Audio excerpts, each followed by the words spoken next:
So this is the 1995 Summerslam review. What is this? The 8th one? 88, 89, 90, 91, 92, 93, 94. Yeah, 8th one.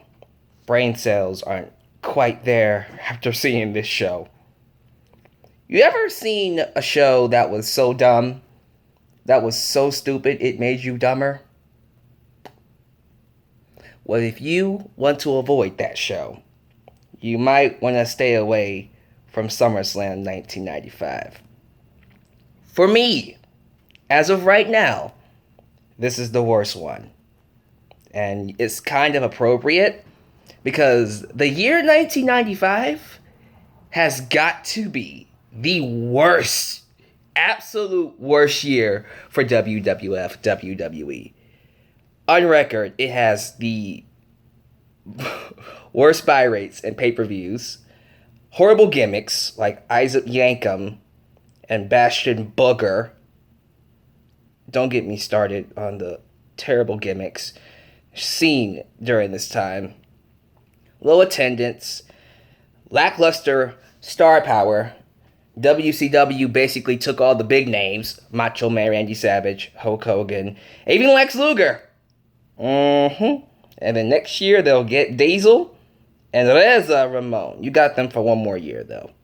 But other than what, Bret Hart, Owen Hart, 1-2-3 Kid, Shawn Michaels, and Undertaker, this is not the best time. Not the best time to be a WWE, WWF fan. Now, things do get better in the upcoming years, around 97, because that's the beginning of the Attitude Era. But until then, expect these SummerSlams to be very, very, very disappointing. And so far, we're off to a great start. Let's talk about this utter garbage of a show. I swear this was so bad. If it wasn't for one match, if it wasn't for that ladder match, this would easily be one of the worst WWE pay-per-views, if not the worst WWE pay-per-views of all time. Hell, it is. It still is the worst. One of the worst pay-per-views. Why? Why? Why did you do this to yourselves? Here's some details about the show. So that this SummerSlam was 2 hours and 40 minutes. The date was August 27th, 1995. The arena was the Civic Arena in Pittsburgh, Pennsylvania. Attendance was 18,062. Couldn't even pack it out. Got some people there, though. Oh, they got their money's worth. Commentary was Jerry the King Lawler and Vincent Kennedy McMahon. Although Jim Ross was there, but he wasn't on commentary. He was an interviewer, because why would you not have one of the... Moving on. Ring announcer was not Howard the Fink. Don't know where he was at this time, but it's Manny Garcia.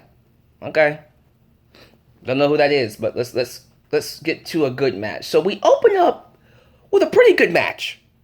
Pretty good match. It was the 1-2-3 Kid, you know him as X-Pac or Sean Waltman, taking on Hakushi.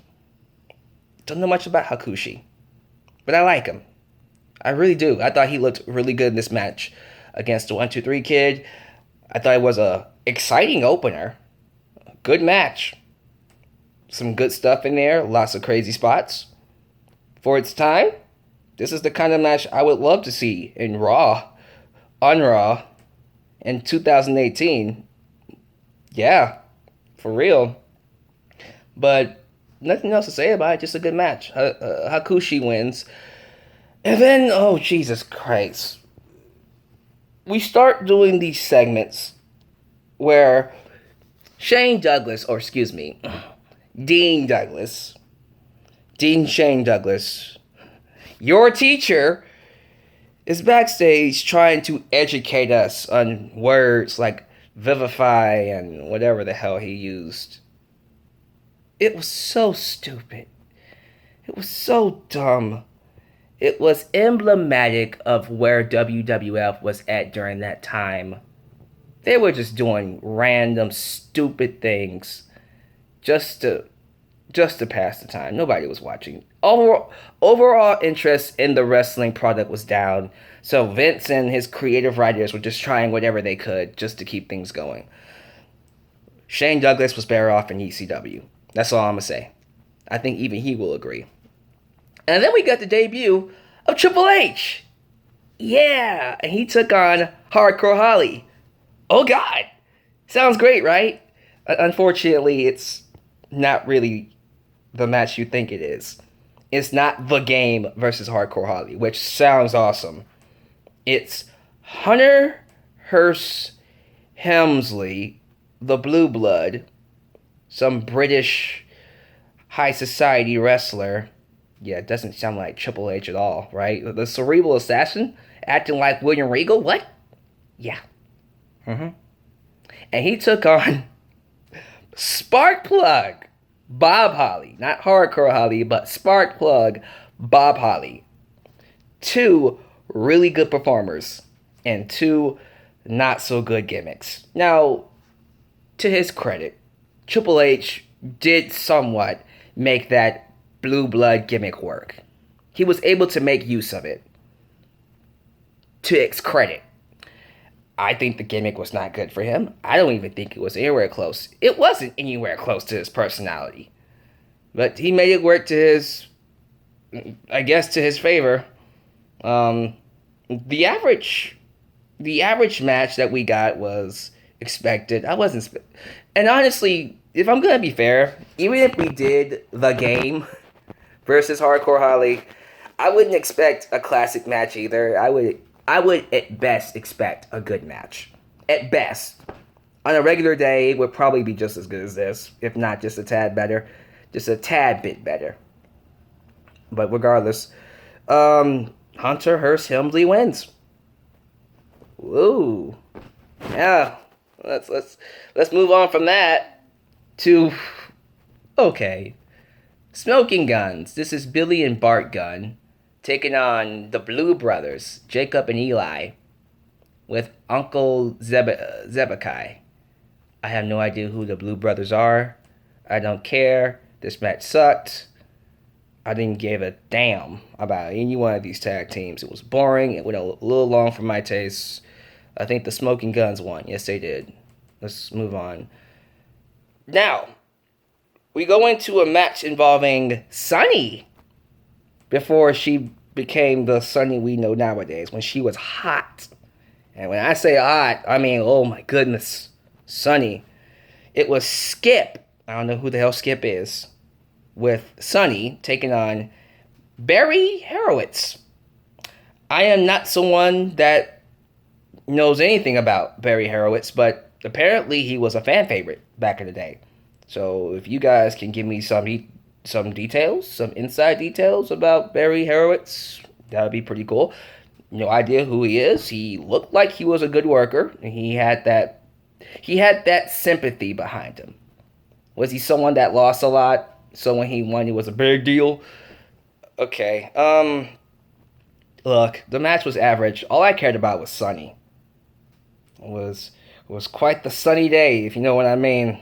But other than Sunny, the match was alright. Barry wins. We get more of these Shane Douglas, Dean Douglas, this is your teacher segments. Oh, so bad. Vivify, he talked about how bad Horowitz was, gave him an S for being a slacker. This was so stupid. Not as stupid as the women's championship match. So, this was just bad. We go into the women's championship match involving Alundra Blaze Medusa taking on Bertha Faye? I have no idea who that is. I know who Harvey Whippleman is, but Bertha Faye. Okay. This match sucked. Now, clearly Bertha wasn't supposed to be taken seriously as a wrestler, but holy crap. Why was this so bad? And apparently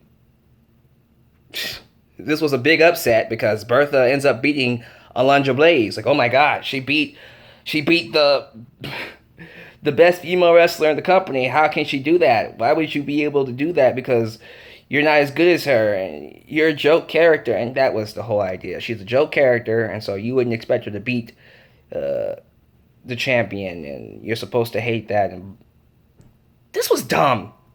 This was bad. Clearly, Bertha is not trained to be a wrestler, and oh my god, it's no wonder Medusa left. And this is actually one of her last. No, this is her last performance at SummerSlam, because not too long after this, she leaves. She ends up leaving WWF because they closed down the women's division for some reason. For money, perhaps. But they closed down the women's division, and so she leaves. And she goes back to WCW with the championship.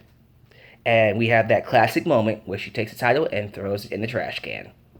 And she has since been blackballed until she returns recently to be in the Hall of Fame. Yeah. Honestly, after that match, I would have left too. Next is a casket match, featuring, of course, The Undertaker with Paul Bearer, taking on Kama with Ted DiBiase. Now, Kama is the Godfather before he was the Godfather. I don't even remember much about this match. It wasn't all that good. Look, Taker won because it's Taker's match, so that makes sense. This show is garbage. Let's just move on to the next few matches. What's next? Oh, God! We got Bret Hart taking on Isaac Yankeem. Some of you guys just went, who the hell is Isaac Yankeem? Well, you're going to want to fasten your seatbelts for this one. So Isaac Yankeem is Kane. Before he was Kane, the Big Red Machine. Isaac Yankeem is a dentist. Yeah. A dentist. A dentist wrestler. Jerry the King Lawler's dentist, to be exact. And this is a continuation of the feud between Lawler and Bret Hart. Oh my god, this was so dumb. He came out dressed as a dentist to a drill sound. It was like the little dentist drill. That was his theme music, a dentist drill. This was as bad as you think it would be. Yeah, it was bad. And it ended in a DQ as well. Oh, hell no. So you give me a match with a horrible gimmick, and you expect me to care because it involves Bret Hart? Even Bret Hart couldn't make this work. This was not good whatsoever. Bret tried. Oh my god, did he ever try? But yeah. Goodness gracious. Let me just say this. The only reason why this show is not being called the worst pay-per-view in WWE history is because of this match. When I think about SummerSlam 1995, I think about one match. It's that ladder match for the Intercontinental Championship. Shawn Michaels versus Ramon. Dos. This is their rematch from WrestleMania 10. Yes, WrestleMania 10. Jesus. God, you guys owe everything to Shawn. WWF owes so much to Shawn, it's ridiculous. It's no wonder this guy was such a hard ass. The stuff that he had to work with, come on now. And he was just too good. He was just too good for WWF. I'm shocked he didn't leave. When you really, really think about it, I am extremely surprised Shawn did not leave. Because the stuff that he dealt with was ridiculous. But yeah, this match was a classic. This was just as good as their WrestleMania 10 match. Honestly, I might say it was better. They did a lot more spots in this one. Yeah, I might think, if I had to compare both of them, they're still classics, but I would put this one over their WrestleMania match. The action was spectacular. Lots of crazy spots, as you would imagine. They also mixed in some psychology with Shawn hurting his knee, Razor working on it, and then, with a bad knee, how are you going to climb the ladder? So, loved it. I thought it was an amazing match. One of the best in SummerSlam history. Easily top 10. Easily. And if this show didn't have this match, I would shudder to think how bad it would be. Unfortunately, that wasn't the main event. Because, no, we can't just go out on a good note. We have a good match to start things off. We could have ended with a classic, and then I would have been like, you know what? The rest of that stuff was garbage, but I can at least say it was worth it for these two matches, especially that main event. No. Oh no. Because see, WWF can't just let you enjoy their product. They gotta give you something to remember them by, which is one of the worst SummerSlam main events ever. And I thought Taker versus Taker was bad. Oh, goodness. This one might be even worse. The main event for this SummerSlam was King Mabel, that's Viscera, for some of you who don't know your history, taking on Diesel, that's Kevin Nash. Kevin Nash versus Viscera. Diesel versus Mabel. So Mabel won the King of the Ring, so he got a title shot. Who in their right mind thought this was a good idea? This match was awful. Oh my god! Horrible match! With one of the worst finishes I have ever seen. It was so anticlimactic. They didn't even bother telling the story. Those two just went in there and flopped around like big blobs, and it was slow, and it was botchy. It was... Yeah. I gotta ask, how did you guys sit through this? Like, all the WWF fans that actually sat through all of this. How? How did you sit through this? That's a legit question. I'm literally asking you. What the hell? What in the bluest of blue freaks made you think this was worth sitting through? This was not good. This was not good. Oh my god, this was so bad.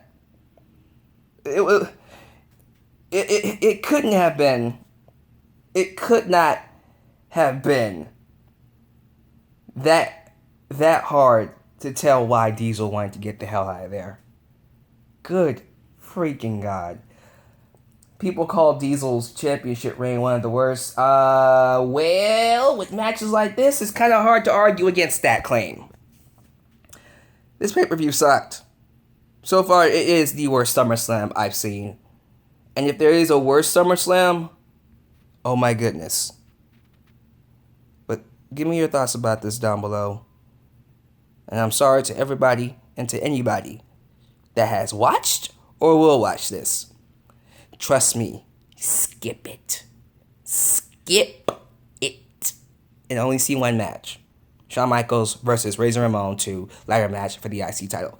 Other than that, maybe go back and watch 1, 2, 3 Kid versus Hakushi. And that's about it. Save yourself the trouble. Imagine if this show didn't have that ladder match, though. It would easily be one of the worst, if not the worst, WWE pay-per-views of all time. Well, thank you for watching. This is your boy, Alyx, signing off right here in the Alyx World. I'll see you for 96, and hopefully that one's better. It should be. It better be. I'm out. Peace.